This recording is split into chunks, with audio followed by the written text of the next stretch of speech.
Greetings from Bulgaria, I'm Volk, and in this video we're going to learn what are the Fallen Empire requirements, what do we need to play the expansion, can a new player start straight at level 60, who and how will be able to play in the early access that begins less than 4 days at the time of recording this video. This video will be structured in a few sections, much similar to what I brought in my website. First, we begin with free-to-play versus subscriber. Let's see what the differences are. The standards for free-to-play are remaining the same. Nothing will be lifted for players with this status. Their level cap will remain 50. They will still have limited user interface options, limited credit cap, limited crew skills. Everything will be limited. The preferred status will also not see any serious changes or additions. The differences between being free to play and preferred in Fallen Empire will be pretty much the same. A huge exception would be the maximum characters allowed. For preferred it's been raised to 16 and for subscriber it's been raised to the whopping 40. Remember, it's still 6 characters by default, the rest you have to unlock with the preferred status, and it's 12 by default for a subscriber, the rest you will still have to unlock via tokens from the cartel store. As a preferred status player, you will not have access to many features available to subscribers, but you will have a lot better experience than free to play. I always suggest to people who are asking me about it to just spend $5 on the in-game cartel market store.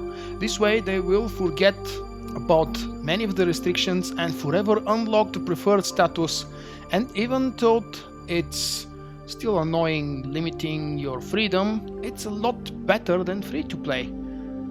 Important to note, you will be angry at the free to play and preferred modes only if you have previously been a subscriber. If you just started the game, you may have no clue, and it's very likely you will have no clue what is available to you and what is not. So preferred will feel like a god mode, jumping from free to play. The subscriber status gives you the total freedom the game offers. I'm very thankful that BioWare really kept their word, and for these years since the free to play model launched, they still value their subscriber base a lot. We always complain about more things we want and need, but that doesn't mean we are not thankful for the stuff we have. Subscriber gets all expansions for free.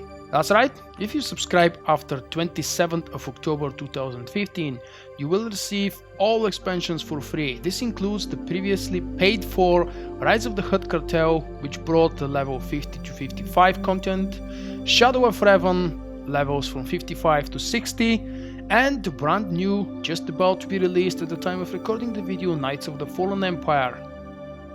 Fallen Empire will be free to subscribers and is for level 60 or above only. The original release from October 2015 contains 9 episodic chapters with solo gameplay, epic story. It will be the same story content for all classes, with the typical differences and one-liner variations here and there. We will meet old faces, some of our companions will return for the story, but also encounter many new heroes and villains. If you need more information and details about the changes coming to Star Wars The Old Republic patch 4.0, launching with the early access on 28th of October, check out my other videos in the series. They are focusing on various topics such as crafting changes, class changes, endgame content changes, achievements, and others. Your 1-month subscription will forever unlock the expansions to your account. This means if you do not subscribe the next month, you will not lose access to the already unlocked story content. With Fallen Empire being episodic, however, if you do not subscribe monthly, you will not get access to the new episodes. This is BioWare's plans to make players stay subscribed. The new episodes will be released monthly, or at least this is the original plan promise. This is very likely that it will be possible to subscribe once in the end of 2016, for example, and receive all content cheaper at the expense of just 1 month subscription. but this has not been confirmed yet. However, any other way would cost BioWare additional work to implement various locks and mechanics and mechanisms to prevent players from skipping on subscriptions and still getting the content they want. I firmly believe they won't do it. So if you cannot afford to pay every month, save your money. Unlock the original content of Fallen Empire, bring as many olds as you wish through it. When you get bored, subscribe again and unlock the new, however many there are at this time, episodes or chapters. Another note I would like to add is that there is absolutely no way to get the new expansion unless you subscribe for a month to the game. You cannot purchase it as a standalone item. The previous two expansions were available for both pre-order and standalone purchase. Fallen Empire is not. Maybe in the future BioWare will allow free-to-play and prefer to purchase it without subscribing, but for now there is no such option. And I personally don't believe it's needed. $15 is more than a decent price. One more limitation: you will never be allowed to go back and do the previous stories, the origin ones of your characters that have decided to continue forward. Before you jump with your favorite class into Fallen Empire, make sure this toon has finished all other story content before it gets locked for them. Dailies and daily areas are never going to be locked, however. For example, you can visit the Section X, do the HK quest, do all kinds of dailies. You will never again be able to do the Bolsavis story, however, on this same character. For more information, again, visit and watch the other videos in the playlist to learn what kind of achievements are being removed from the game, what other limitations are possible. BioWare's plans for Fallen Empire and 2016. With the original release of the expansion in October 2015, we received 9 solo story chapters and all the other gameplay and mechanic changes. By the way, mechanics and class changes are for all, regardless if you are free to play or subscriber. The only locked content is the story. After their break for the holidays, Battlefront release, Star Wars Episode 7 and Christmas of course, the developers will be back in the end of January or beginning of February with Chapter 10. There is little point for BioWare to bring us the rest of the episodes earlier anyway. In 2016 we will see the remaining chapters from 10 to 16, which will form Season 1. In the later half of the same year, BioWare expects to begin delivering the Season 2 story content of Fallen Empire. The endgame in Fallen Empire. There is nothing new in terms of content. The good news, however, is that at least absolutely everything old is being reworked and rescaled. All relevant to the story flashpoints will be scaled to both solo mode at low levels and hard mode at level 65. Same goes for all available operations. Every single ops will be scaled for the new player's cap. Story mode will be available on the group finder for players level 50 to 65, where lower levels will be bolstered. Hooray for the return of the bolster system in PvE. The hard modes will deliver new challenges, however no new mechanics are expected. The nightmare mode for Eternity Vault and Karagas Palace is being removed. Each week there will be one designated so-called prioritized hard mode version of one of the operations available, and it will bring better gear to the players alongside the normal gear that it will always drop in hard mode.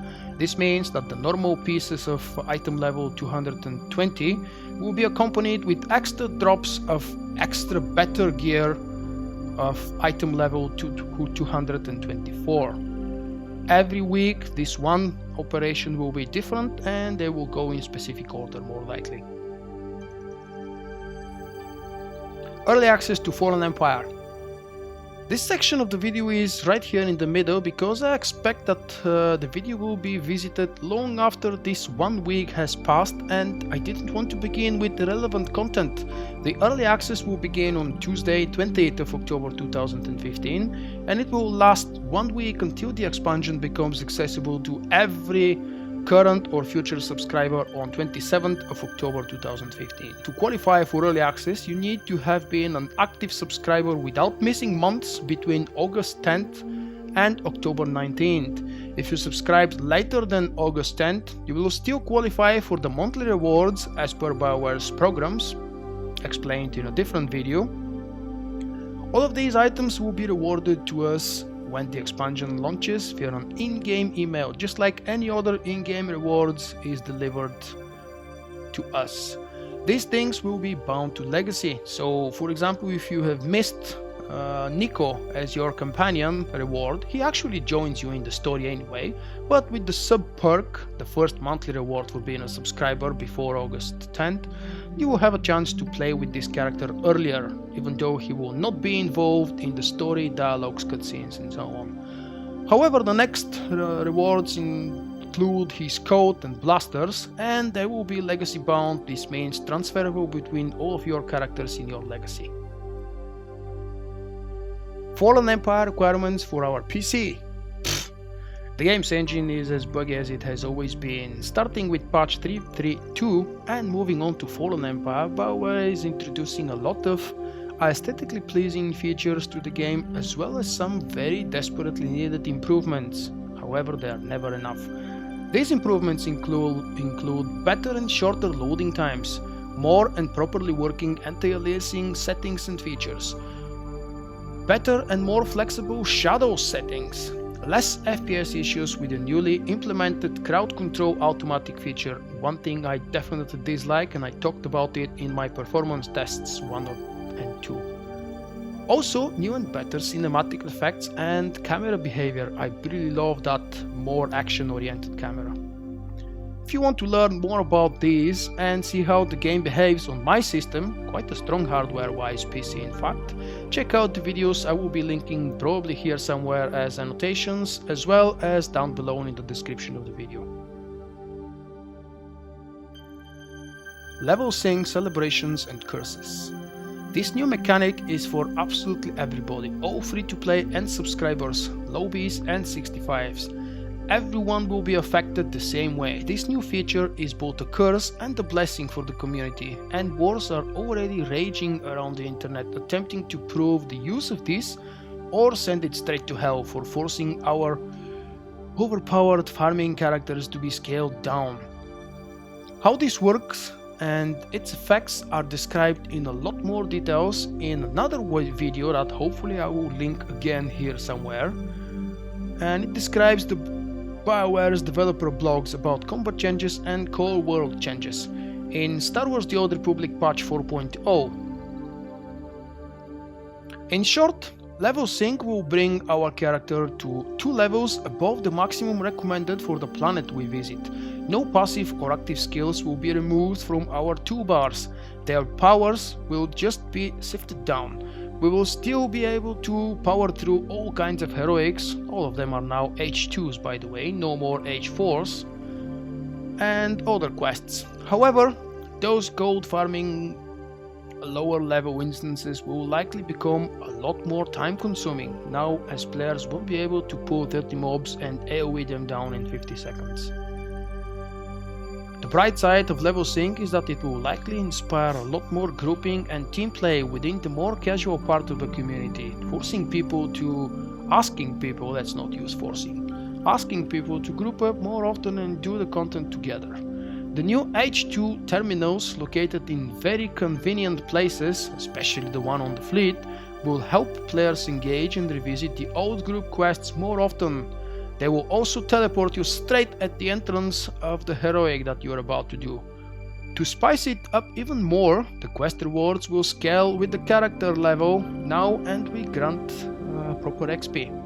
There are some minor questions and issues that may rise after the release because some things are still unknown. For example, many of the low level rewards will probably never again be accessible for a higher level character because they will receive a reward proper for their actual real level. Level 60 token and the new player experience. So far I cannot share much because the official and real information is limited. What I can tell you is that the content after level 60 is for now only solo and made easy enough for new players. BioWare started it multiple times. Chapter 1 in Knights of the Fallen Empire and to some extent Chapter 2 will serve as an introduction to the game. It should help new players get familiar with the way quests are layered, how the conversations and dialogues works in Star Wars The Old Republic. For experienced or returning players, it will bring new story and eventually remind them of some core features they may have overlooked or never seen if they left too long ago. Jumping straight into the action with a new level 60 will be totally possible. All you have to do is be a subscriber to receive the token for one free level 60. It can only be used on a new character, by the way, not to boost an existing low level one. Or you can purchase additional tokens like this one from the cartel store at a pretty steep price. They come with decent for leveling gear, old sets that are in most cases not available in the game anymore. Rakata token armor set and champion PvP armor set are two examples I have seen so far. I cannot confirm what amount of money this character will come with, but in any case, rest assured, BioWare will take care of you to grant you enough for repairs as you progress through the levels. And this is, as a matter of fact, everything I wanted to share in this specific video. I know there is more, and it's absolutely not possible to fit everything in a relatively short video. This should be no more than maybe 15-16 minutes. If there is more, if you have questions that haven't been answered in any of my videos in this playlist, feel free to ask and I will do all I can to answer you as best as I can. If you wish to help me pay bills for the website's hosting, my brand new website, I hope that you are visiting it daily, hardware upgrades for my PC and my recording needs, consider buying your Star Wars The Old Republic stuff with my referral links, please, from Amazon and G2A. And even change your bookmarks, maybe. Many currently great offers and deals are available on my website on the Woohoo page, created specifically for that. Thank you for watching the video. I hope all of the hints and advices and information I've shared was useful to you and it helped you find the missing information. Have fun in Fallen Empire and I will see you there. By the way, if you don't know, a huge amount of videos are expected to come and be published in the first few days after the early access begins, so don't be stressed. There is going to be a lot of email spam in your folders. And if you're watching this video after the release and after all of my videos have been published already, watch all of them and enjoy all of them. That's why I'm creating them. Thank you guys. See you next time. Bye bye.